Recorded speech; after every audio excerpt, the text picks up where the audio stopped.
que el Estado realiza para satisfacer las necesidades públicas. Para que se concrete el gasto público, tiene que haber cierta erogación de recursos. Entonces, los gastos públicos son erogaciones de dinero para que el Estado pueda cumplir sus fines, y todo esto tiene que estar bajo el marco de la ley. ¿Estamos? Sí. Ok, entonces, básicamente ese es el concepto de los gastos públicos. ¿Qué es lo que más habíamos visto? Que el gasto público puede cubrir las necesidades públicas de una forma directa o indirecta. Si es directa, es a través de los servicios públicos, y si es indirecta, es a través del efecto multiplicador del gasto. ¿Alguien me puede recordar el efecto multiplicador del gasto público? Aquí nos hemos quedado un poquito conversando y ampliando sobre este concepto.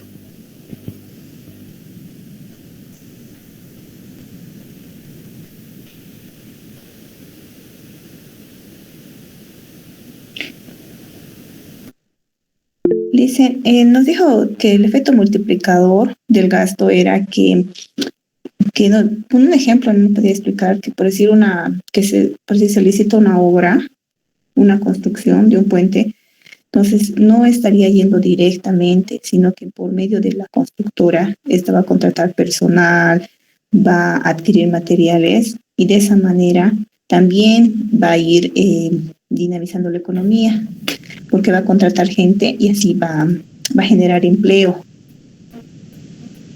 Muchas gracias, Verónica. Más o menos así. Gracias, Verónica. Tienes tu puntito del día de hoy. Como dijo su compañera, la cobertura indirecta es básicamente ese efecto multiplicador del gasto, que lo que hace es dinamizar la economía, se generan nuevos bienes, nuevos servicios, y no es necesariamente ligado directamente a lo que está haciendo el Estado, que es satisfacer, en el ejemplo que les he dado, la necesidad de transporte o la necesidad de comunicación vial. Entonces nosotros estamos viendo que el gasto público tiene un efecto multiplicador dentro de la economía. Eso es el resumen de este párrafo. Nosotros sabemos también que el Estado no puede gastar a lo loco. Tiene que estar respaldado, autorizado, ¿mediante qué? Mediante el presupuesto general del Estado. Este presupuesto es de carácter anual. Entonces nosotros sabemos que lo que le da como que el check para que se pueda gastar es a través de ese presupuesto, que incluso ustedes han tenido una tarea en relación a ello. Okay. Seguimos recordando aspectos que ya hemos visto, y también hemos visto que el Estado selecciona en qué va a gastar, y eso nos da a nosotros una pauta, la tendencia social de un país.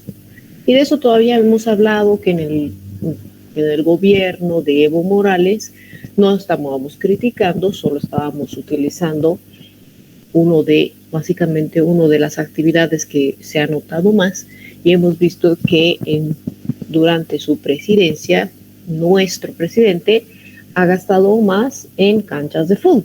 Entonces, a nosotros, al observar en qué está gastando el Estado, podemos ver la tendencia social del mismo, y eso ya lo hemos conversado en la anterior clase. Verónica, tal vez que tú estás básicamente al tanto de cómo vamos, me vas diciendo dónde hemos quedado para que yo ya no vaya pasando tan rápido las diapositivas, ¿ok?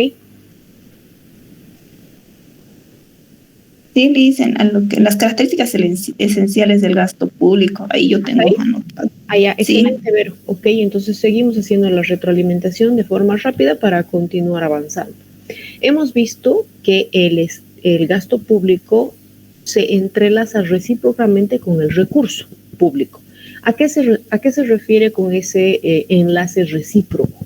Que yo no puedo considerar al gasto sin considerar el ingreso. Y también, visto de la otra forma, no puedo considerar el ingreso sin considerar el gasto. Entonces, el Estado lo que hace es programar los gastos en función a los ingresos y a la inversa también. El Estado ve qué va a hacer, cómo va a recaudar los recursos para cubrir esos gastos. Por eso estamos diciendo que ambos se condicionan recíprocamente. ¿Ok? Entendemos al gasto como antecedente porque si no existe una necesidad pública, una necesidad colectiva, no existe el gasto. Necesariamente tiene que haber una necesidad para que exista el gasto público. Ahora, el gasto público también se lo puede entender como resultado, que es básicamente la aplicación de ese gasto para conseguir los objetivos del Estado, que es satisfacer las necesidades públicas. Esto es un resumen de lo que ya hemos visto anteriormente y hemos visto también que la evolución del gasto público en relación al rol del Estado ha ido desde un Estado pozo hasta un Estado redistribuidor de la riqueza. ¿Y cómo el Estado redistribuye la riqueza a través del gasto público? Porque todos los ingresos que él obtiene a través de los tributos, que solo es una forma de obtener ingresos, lo que hace es devolverlos a la economía, no se los queda en el Tesoro General de la Nación. Lo que hace es utilizar el gasto público como este medio para redistribuir la riqueza.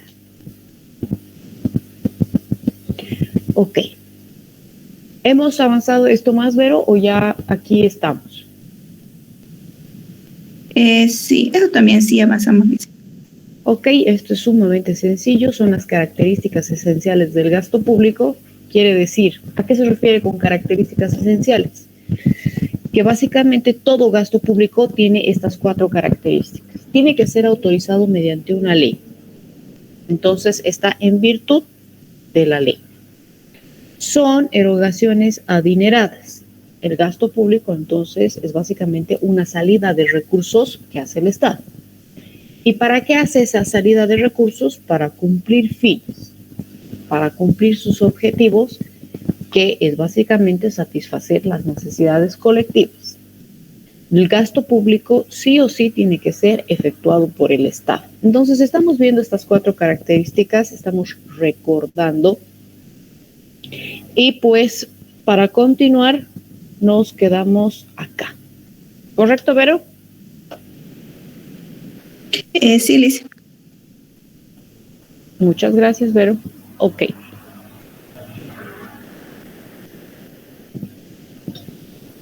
Ahora vamos a conversar sobre las finalidades del gasto público. Cuando digo finalidades, ¿qué es lo primero que entiendo? Finalidad del gasto público. Vamos a habilitar.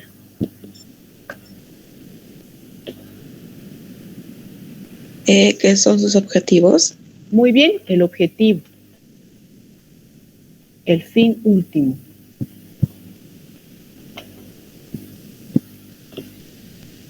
Nosotros sabemos que el Estado realiza erogaciones de recursos, es decir, gasto público, para satisfacer las necesidades. Pero acá nosotros vamos a tratar ciertas finalidades que a veces no concuerdan con lo que nosotros sabemos de forma genérica. La tradicional es lo que ya hemos conversado y lo que les acabo de decir. Aquí en la teoría les dice solventar el ejercicio de las funciones tradicionales del Estado. El Estado, ¿cuáles son sus funciones tradicionales? Satisfacer las necesidades públicas. Entonces nosotros estamos viendo que el gasto público como primer fin tiene la tradicional, que es lo que ya sabemos que es satisfacer las necesidades públicas. Muy bien. Fines electoralistas. A veces el Estado realiza gastos que no concuerdan con lo que nosotros ya tenemos en nuestro esquema mental, que es satisfacer las necesidades públicas. Y estos fines son los electoralistas. ¿Para para realizar elecciones. A ver, pongámonos a pensar. Básicamente 1 año o 2 años antes de que se realicen elecciones, ya todos empiezan ya a trabajar con los medios de comunicación, redes sociales. Hasta en la misma universidad nosotros vemos que faltando unos meses para que se realicen elecciones, hasta de centro de estudiantes, la gente se empieza a mover. ¿Y alguna vez ustedes se han puesto a pensar de dónde sale ese dinero?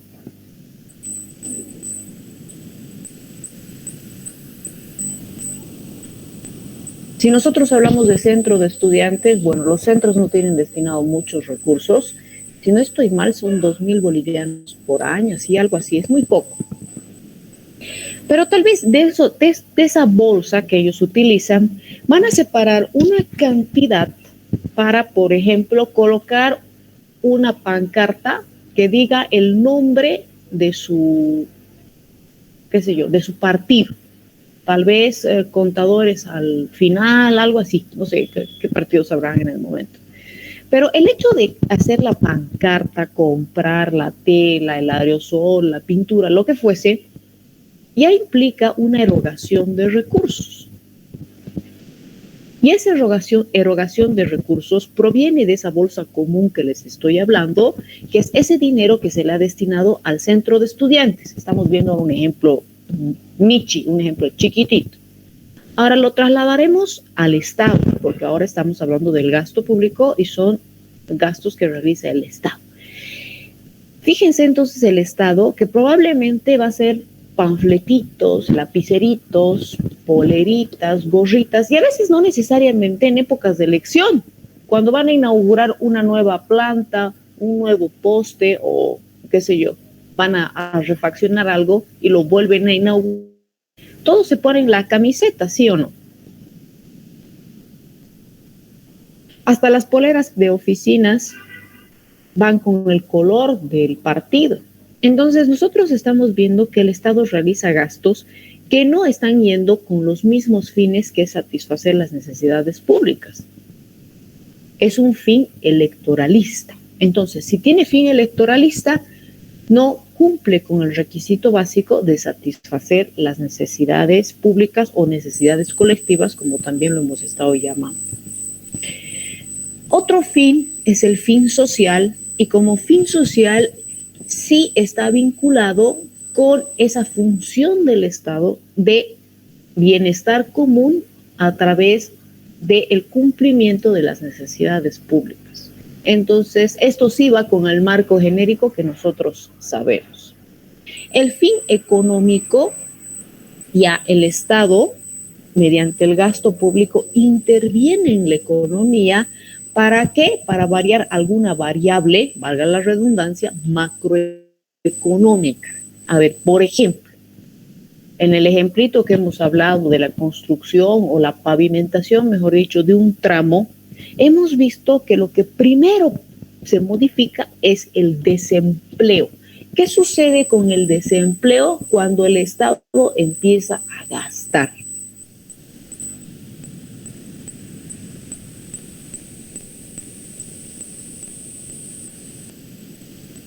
El desempleo desaparece, licenciada, es decir, se genera empleo para las personas desempleadas. Muy bien, Francisco, tienes tu participación de hoy. ¿Qué sucede entonces con el desempleo? Desciende. En una economía nosotros vamos a entender que el desempleo nunca va a ser cero. Nunca hay pleno empleo en una economía, ¿ok?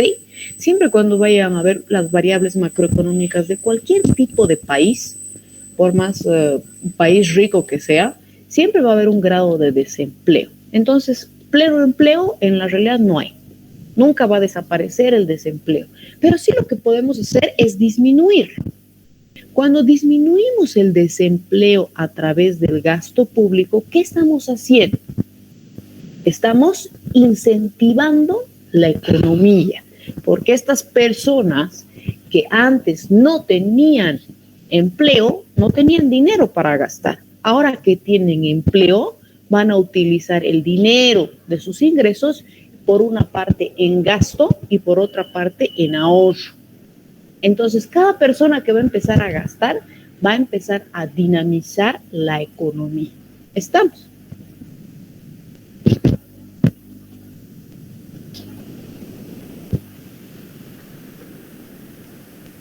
Sí, Lice. Gracias, yo soy. Ok. Y probablemente ustedes se preguntan, ¿cuáles son los límites del gasto público? Uno dirá, pero si hay un presupuesto general del Estado y hasta ahí nomás hay que gastar, pues. En una partida dice 100, gastemos 100, Isa, ya, ok, y está bien, estoy de acuerdo. El presupuesto general del Estado te va a establecer un límite económico anual de cuánto gastar. Pero, ¿quién pone ese límite dentro del presupuesto general del Estado? ¿Por qué 100 y por qué no 200? Entonces, estamos ahondando más la información. Ese límite, ¿quién lo va a poner? Lo va a poner el Estado. Entonces, sí o sí es una directriz política. Porque el Estado, en función de su pensamiento, de su criterio, de su partido, de su plan de gobierno y demás cosas, va a decir cuánto se va a gastar en este tipo de partida o en este tipo de actividad. Entonces, estamos viendo que el gasto público, sus límites, es una directriz política. Por un lado, entonces, es una directriz política. Por otro lado, dentro de la bibliografía, nos dice que nosotros debemos realizar el gasto hasta obtener la utilidad social máxima. ¿Y a qué se refiere con la utilidad social máxima? Que el Estado debe gastar hasta que se consiga una ventaja social. Entonces, el límite va a ser cuando se llegue a la utilidad social máxima. Cuando ustedes estudian contabilidad y hacen el estado de resultados, ¿cuándo obtienen utilidad?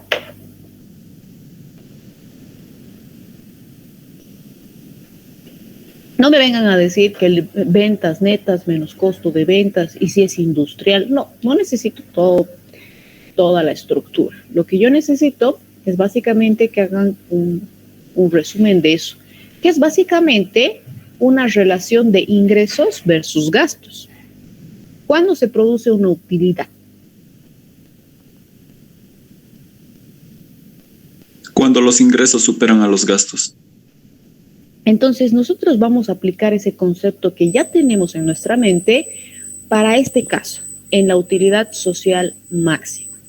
¿Cuándo vamos a conseguir más ventajas en lo social en relación a los gastos que vaya a hacer el Estado?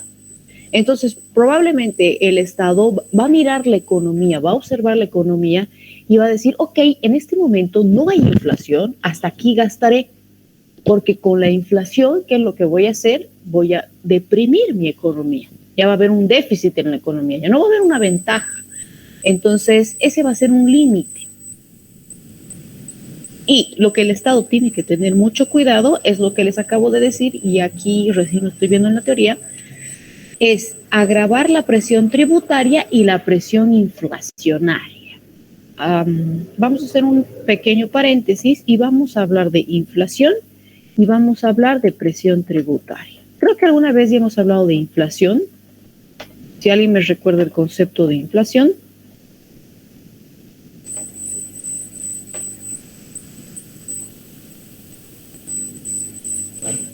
¿Y por qué mediante el gasto público se produce inflación? Si el Estado realiza gastos de forma desmedida, produce inflación dentro de la economía. ¿Pero por qué? Buen día, licenciada. Roxana, ya te estaba extrañando. Licenciada, produce inflación, efecto de que el ingreso de las personas sube y estos demandan bienes y estos bienes, como son escasos, tienden a subir de precio. Muchas gracias, Roxanita. Gracias por tu explicación. Tienes la participación de hoy. Vamos a apoyar a lo que acaba de decir Roxanita, que está excelente, no voy a modificar nada. Vamos a apoyar con el concepto de inflación, que es el incremento de los precios dentro de una economía. ¿Por qué se incrementan los precios? Entonces nos preguntamos. Como dijo su compañera Roxana, mediante el gasto público se modifican variables económicas. Y una de ellas es el empleo o el desempleo. Podemos verlo desde dos puntos de vista. Si hablamos de empleo, va a haber más personas que ahora tienen empleo porque se ha incrementado el gasto público. ¿Y por qué sucede eso? En el ejemplo que les he dado anteriormente, la construcción de un tramo, bla, bla, bla, bla, y el cuento ya lo tienen en mente. Entonces, estas personas que ahora ya tienen empleo, ahora tienen recursos para poder demandar bienes y servicios dentro de una economía. Los bienes y servicios no son elásticos en el corto plazo. Es decir, ¿a qué te refieres, Isa? No te estoy entendiendo. ¿Ya estás hablando de chicles? No. Estamos hablando ahora de elasticidad de la oferta. Estamos trayendo conceptos económicos en parte para poder entender todo el concepto. Vamos a entonces hablar ahora, ya un poquito nos estamos desviando, pero es necesario para poder entender todo el concepto. Si yo, por ejemplo, tengo una fábrica que produce poleras, tengo mi máquina que las corta y produce 100 poleras en un día. Yo veo que la economía está dinámica. Digo, wow, ahora, antes yo solo vendía 10 poleras al día, ahora estoy viendo que me están comprando las 100 por día, o sea, todo lo que produzco estoy vendiendo. Y de repente la demanda sube un poco más y ahora demandan 120 poleras por día. Yo puedo producir 120 poleras por día si la capacidad de mi maquinaria es solo 100. Les pregunto a ustedes, contadores. No se puede. No podemos. Entonces, ¿a qué se refiere con eso? Que la elasticidad de la oferta en el corto plazo no se puede modificar. Yo como productor, como el que oferta bienes, no puedo acomodarme a esa demanda que de repente ha cambiado. Entonces, ¿qué hago? Ni modo, pues, como la gente está demandando más y solo tengo 100 y me demandan 120, tengo que subir los precios. No voy a producir más en el corto plazo. Por eso es que el precio de los bienes y servicios en el corto plazo se incrementa. ¿Estamos?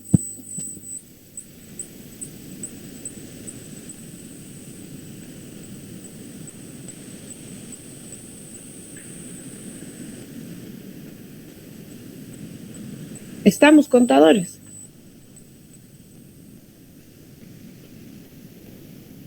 ¿Dudas hasta acá?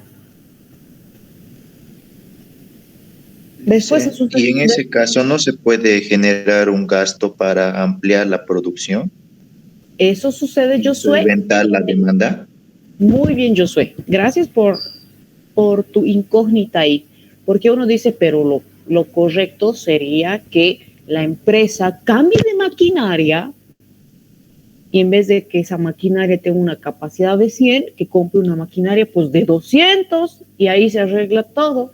Estamos bien, es una correcta lógica. Pero para poder invertir en una nueva maquinaria, la empresa no puede hacerlo en el corto plazo. Entonces, la oferta va a ser elástica en el mediano y largo plazo, pero en el corto plazo no. Entonces, en el corto plazo, los bienes y servicios son los mismos, pero la demanda puede variar. Por eso sucede subida de precios o bajada de precios, dependiendo de la dinámica. En este caso que estamos tratando sobre la inflación, es subida de precios porque aumenta la demanda y la oferta se mantiene casi constante en el corto plazo. ¿Estamos?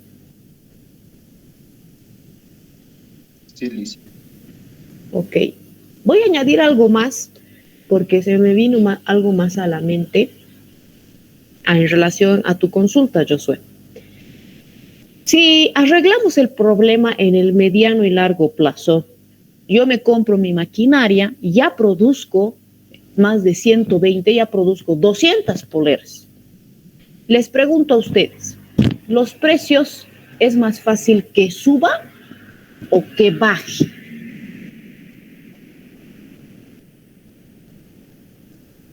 Licenciada, puede ser que bajen porque se presentaría un exceso de demanda, o diré de oferta, lo que ocasionaría que a fin de vender lo que se ha producido tienda a bajar el precio. Gracias, Roxanita. Tu lógica y tu análisis es el correcto.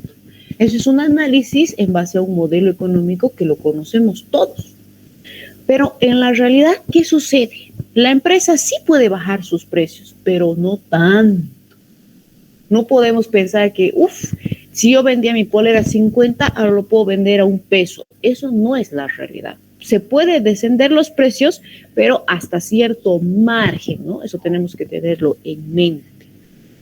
Muy bien. Hemos hablado un poco de economía, pero son puntos clave para poder entender todo esto. Entonces, para puntualizar la parte de los límites del gasto público, estamos viendo que el Estado lo que va a hacer es gastar hasta obtener una utilidad social máxima. Listo. Y esta utilidad es cuando se da una ventaja social y cuando no se produce presión tributaria ni presión inflacionaria. Ahora, hablemos un poco de presión tributaria. Ya sabemos qué son los tributos. ¿Qué son los tributos, chicos? Creo que es una pregunta de examen.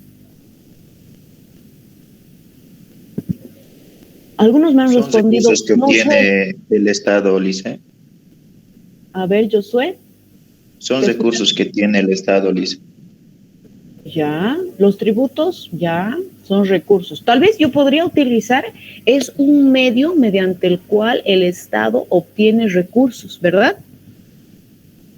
Sí, Lice. Licenciada. Francisco. Son imposiciones pecuniarias que el Estado impone por servicios al, ¿cómo se dice? Al público en general. Ya, Francisco, excelente, muy bien. Entonces, Francisco ya está utilizando un término que nos dice a nosotros y nos prende el foco que los tributos son ingresos económicos, pecuniarios, que el Estado obtiene a través de los tributos. ¿Y cómo obtiene el Estado a través de los tributos? ¿Quién paga los tributos? Los contribuyentes. Ok, ya sabemos entonces qué es tributos. Ahora, presión tributaria. Si yo vendo más bienes o más servicios y mi alícuota de mi impuesto es el 13% como débito fiscal, a ver, analicemos solo un tributo que es un impuesto que es el débito fiscal. Yo produzco, mejor dicho, yo vendo más poleritas. Seguimos con las poleras, ya me quedé con mi polera, listo. Vendo más poleras. Voy a pagar, mejor dicho, voy a generar más débito o menos débito fiscal. Más débito fiscal, Isa, si estás vendiendo más, el débito fiscal en función a las ventas facturadas. Ah, ya, gracias por su análisis. Perfecto. Entonces, esto sucede no solo con el débito fiscal, sucede con el impuesto a las transacciones, sucede con el IUE y otros tipos de impuestos en función a los bienes o a los servicios que yo vaya a vender. Entonces, ¿qué está pasando con los tributos? ¿Está creciendo o está disminuyendo? Hola. Está creciendo, Lice. Está aumentando. Entonces, ese aumento de tributos se llama presión tributaria. Entonces, nosotros estamos viendo que el gasto público puede generar o agravar una presión tributaria y también presión inflacionaria. y hemos conversado acerca de ambos temas. Hasta aquí, ¿dudas en relación a estos dos conceptos?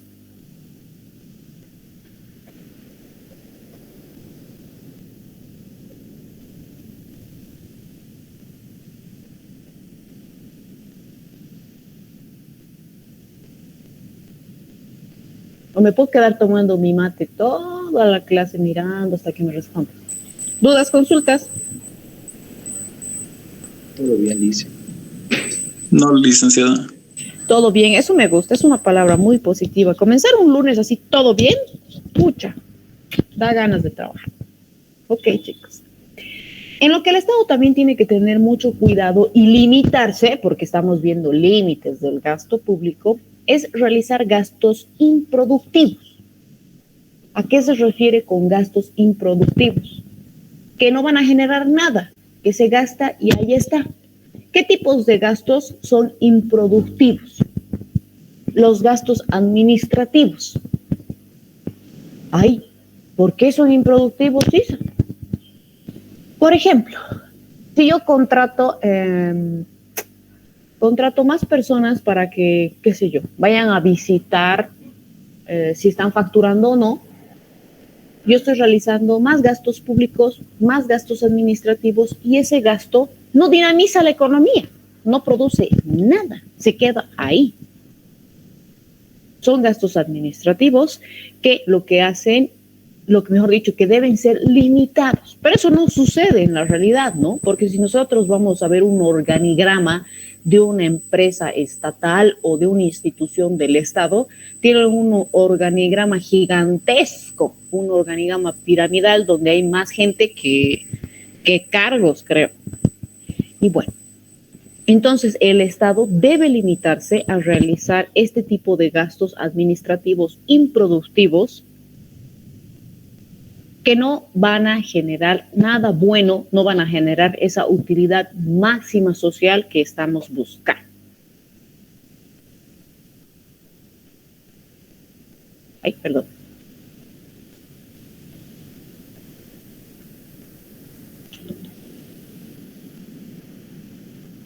Ok, esta parte ya lo saben porque ya creo que les he dicho 1000 veces, les he explicado acerca del efecto multiplicador del gasto público y ese efecto multiplicador es como el Estado cubre necesidades públicas de forma indirecta y es como el Estado dinamiza una economía a través del gasto público. Esto ya lo hemos conversado, pero vamos a dar una breve lectura y puntualizar si es necesario, ¿ok?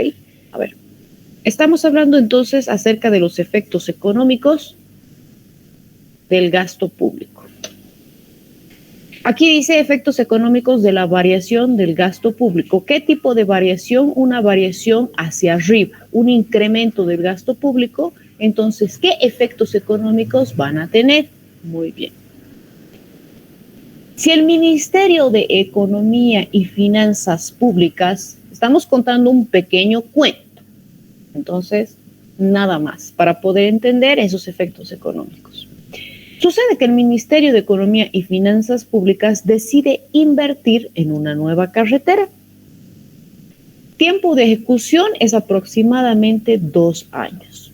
Y el presupuesto para construir esa carretera es de $500 millones.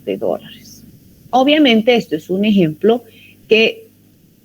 bien pequeño que básicamente el costo y el plazo para poder construirlo tiene que ir en función de la extensión de la carretera. Estamos hablando ahora de un ejemplo muy pequeño. ¿Qué sucede cuando estamos en etapa ya de ejecución del proyecto? Ya estamos ejecutando, lo presupuestamos, lo proyectamos, lo aprobamos y ahora estamos ejecutando ese proyecto, esa construcción de una nueva carretera. Lo que sucede es, como primer lugar, se contratan a empresas constructoras. ¿Por qué se contratan a empresas constructoras, Isa? Porque básicamente son esas empresas las que van a ir a construir la autopista. Y esa autopista, como es una extensión grande, seguramente se van a licitar por tramos, tramo 1, tramo 2 y así sucesivamente en función de la extensión de la carretera. Estas empresas, para poder ya cumplir con su trabajo de construir los tramos, van a contratar a más trabajadores. Entonces, va a haber mucho más personas trabajando, construyendo estos tramos. Pucha, mis personas. Ok. Además de contratar personas para que puedan ejecutar todos los tramos, ¿qué más van a comprar? Seguramente van a comprar cemento, seguramente van a comprar piedras, seguramente van a comprar, qué sé yo, alquitrán, creo que se le pone, van a necesitar pintura, entonces van a necesitar otro tipo de bienes también. Entonces, ¿qué estamos viendo? Que se va a generar una demanda adicional de otros bienes, entonces va a haber una producción adicional de bienes y servicios relacionados y también un incremento en el empleo. Este aumento en la producción de bienes y servicios relacionados, así como el empleo, ¿qué es lo que genera?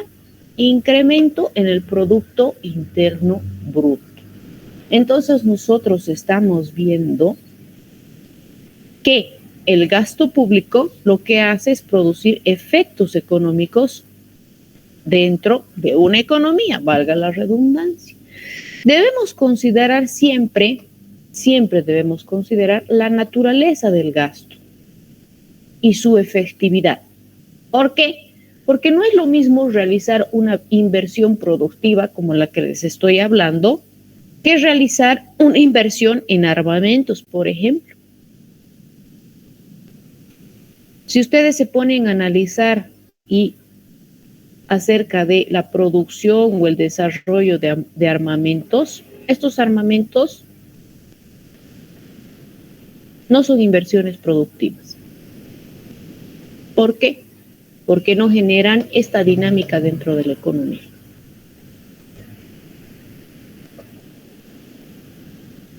Si quieren ahondar el tema, podemos tal vez darles un pequeño artículo acerca de la coyuntura actual de Rusia, ¿no?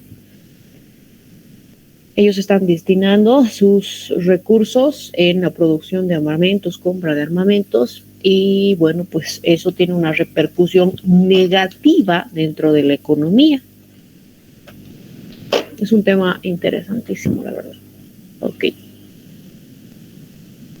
Vamos a puntualizar entonces en relación al pequeño cuento que les he dado, vamos a puntualizar esos efectos multiplicadores dentro de la economía. El gasto público no se limita a un impulso momentáneo. ¿A qué se refiere con esto? Cuando el Estado eroga sus recursos, los gasta, no queda ahí. Estamos viendo que va a haber eventos sucesivos a partir del gasto público. ¿Qué eventos sucesivos? Pues las personas tienen recursos, realizan ahorros, realizan gastos, se producen más bienes y servicios dentro de la economía y etcétera, etcétera, etcétera. Entonces, estamos viendo que los gastos públicos no se limitan a un impulso momentáneo. No es como que cuando ustedes van donde la caserita y les dicen, oye, caser, ¿me das un puchito? Y ahí acaba. No.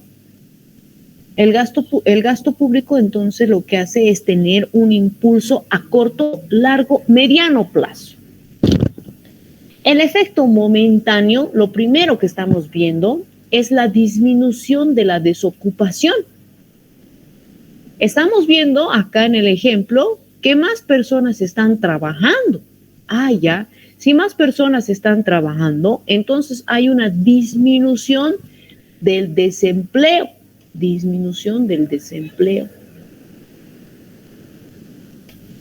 O incremento del empleo, cualquiera de los dos vale en el examen, yo puedo plantearlo de una u otra forma. Adicional a esto, estamos viendo que se incrementa la actividad industrial. Claro, Isa, tú me estás diciendo que se produce más cemento, más alquitrán, se compra más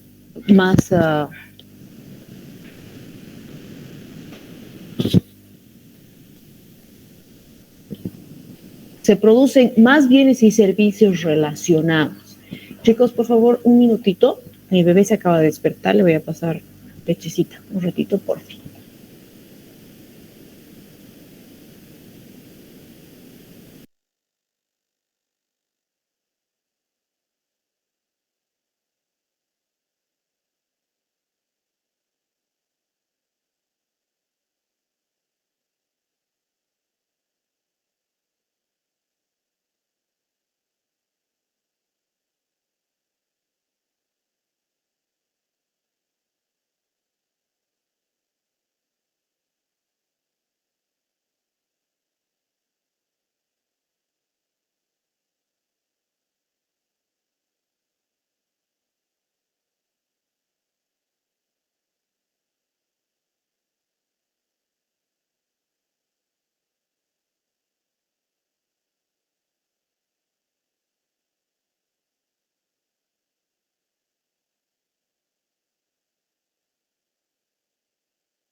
Hola, hola, gracias por la espera. Ustedes pueden esperar, pero el bebé no. Ok, seguramente el siguiente semestre ya va a ser todo presencial. ¿Alguien sabe algo? ¿Saben algo acerca de la dinámica del siguiente semestre? ¿Ustedes cómo están pasando sus clases prácticas? ¿Presencial o semipresencial?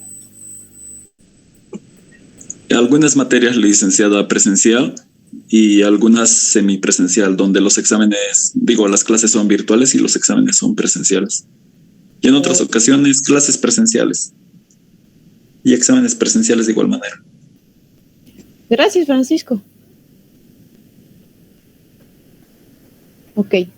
Seguramente ya va a ser obligatorio desde el siguiente semestre todo presencial, entonces ya hay que empezar a... Bueno, para mi caso voy a tener que empezar a programar otro tipo de actividades, seguramente guardería, algunas cosas así. Ok. Gracias por su paciencia. Continuamos entonces. Estamos hablando acerca de estos efectos económicos que tiene el gasto. Cómo el gasto público afecta a la economía, básicamente.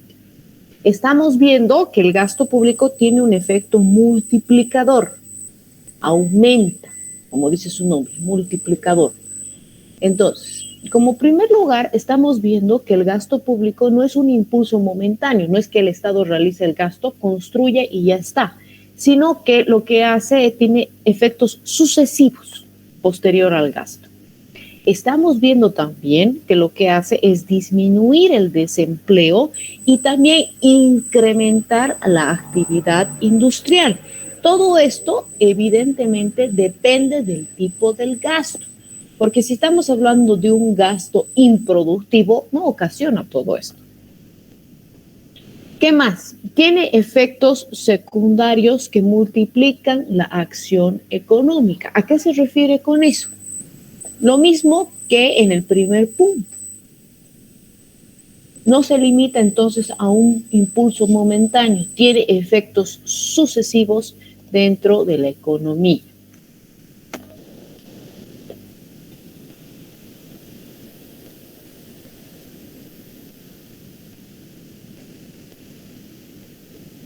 ¿Qué efecto multiplicador más tiene el gasto dentro de una economía? La formación de nuevos ingresos. Y con la formación de nuevos ingresos también se incrementa los gastos públicos. Nosotros hemos visto entonces en el ejemplo anterior que se generan nuevos ingresos o incremento de ingresos dentro de una economía. Esos ingresos lo que hacen también es generar mayores gastos. ¿Por qué? Porque el Estado va a tener más recursos debido al efecto del incremento de los tributos. Entonces, estamos viendo que el efecto multiplicador de la economía lo que hace es generar nuevos ingresos, nuevos gastos, y es básicamente un ciclo económico que es suficiente para poder dinamizar, recuperar la economía o por lo menos retardar un proceso de contracción, de recesión económica. Entonces, para puntualizar, el gasto público es una herramienta mediante la cual el Estado utiliza para poder dinamizar la economía, recuperar la economía. Cualquiera de los dos es correcto. Entonces, faltando un poquito para que concluya la clase, permítanme ir a revisar qué es lo que sucede con sus notas y por qué ustedes no están pudiendo visualizar. En caso de que aún no lo puedan visualizar, voy a compartir una planilla, la planilla que genera el Google Forms, de las notas que yo ya he calificado y se las voy a compartir con ustedes, pero no de forma pública. No va a decir, por ejemplo, ahí Roxana, etcétera, etcétera. Va a decir su código CIS y ustedes van a poder ver su nota. Solo del examen. ¿Estamos?